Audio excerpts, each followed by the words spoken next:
Hello friends, welcome to மாங்கனி சமையல்.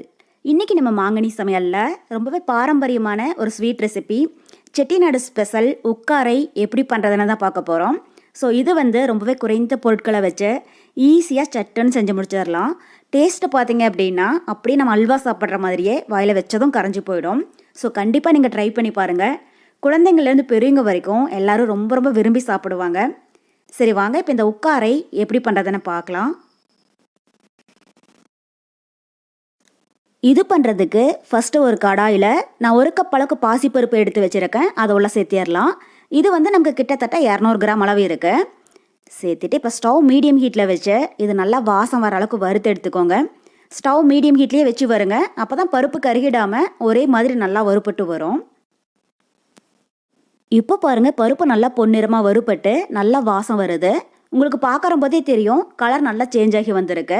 இது மாதிரி நல்லா கலர் மாறுற வரைக்கும் நீங்கள் வறுத்து எடுத்துக்கோங்க. இப்போ இந்த ஸ்டேஜில் நம்ம ஸ்டவ் ஆஃப் பண்ணிவிட்டு இதை ஒரு குக்கருக்கு மாற்றிடலாம். குக்கருக்கு மாற்றிட்டு இப்போ இதில் தண்ணி விட்டு பாசிப்பருப்பை நல்லா கழுவி எடுத்துக்கோங்க. இது மாதிரி 2-3 டைம் நல்லா கழுவிட்டு தண்ணியெல்லாம் வடிச்சிட்டு எடுத்துக்கோங்க.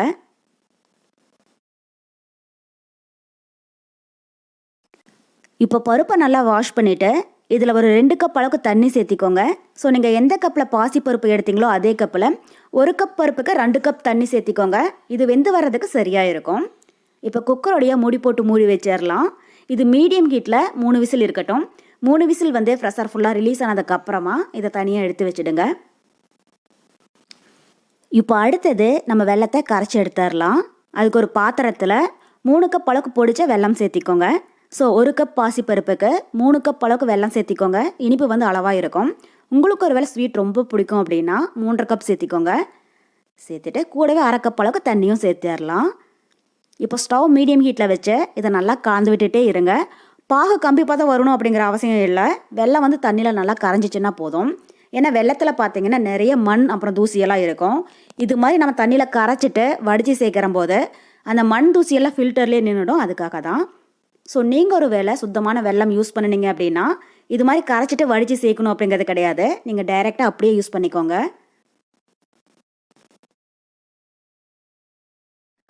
பாருங்கள், இப்போ வெல்லம் நல்லா கரைஞ்சிடுச்சு.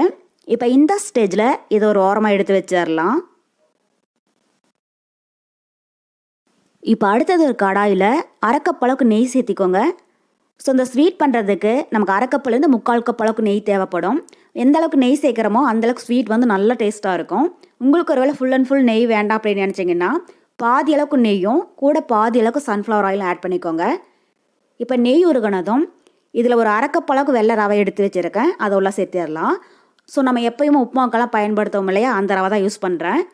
இது நமக்கு ஒரு 100 கிராம் அளவு இருக்குது.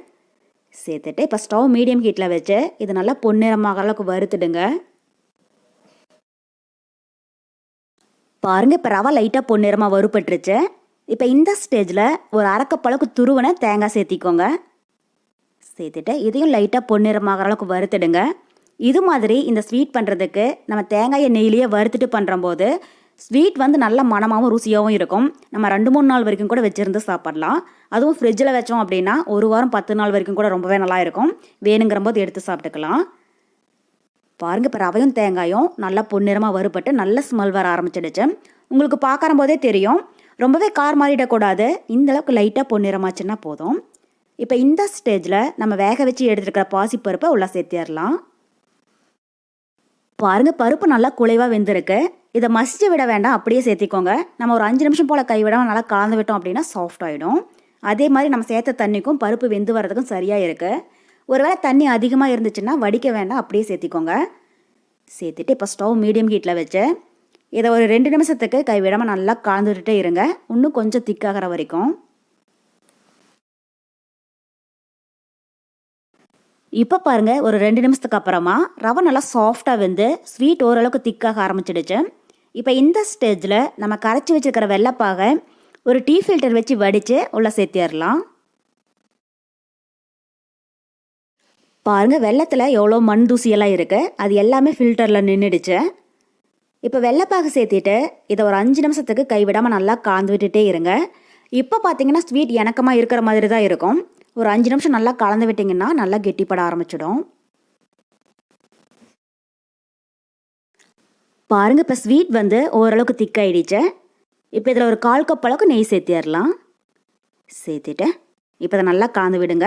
ஸ்டவ் வந்து இப்போ லோ ஃப்ளேமில் இருக்கட்டும்.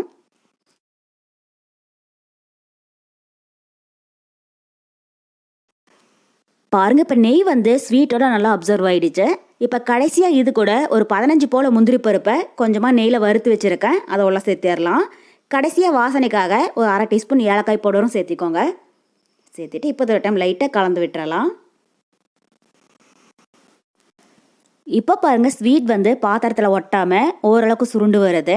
இதை ரொம்பவே கெட்டியாக விட்டுடாதீங்க. இந்தளவுக்கு கொஞ்சம் இணக்கமாக இருக்கட்டும். இது ஆறுனதுக்கப்புறமா சரியாக போயிடும். அவ்வளோதான். இப்போ நம்ம உக்காரை தயாராகிடுச்சு. இந்த ஸ்டேஜில் நம்ம ஸ்டவ் ஆஃப் பண்ணிடலாம்.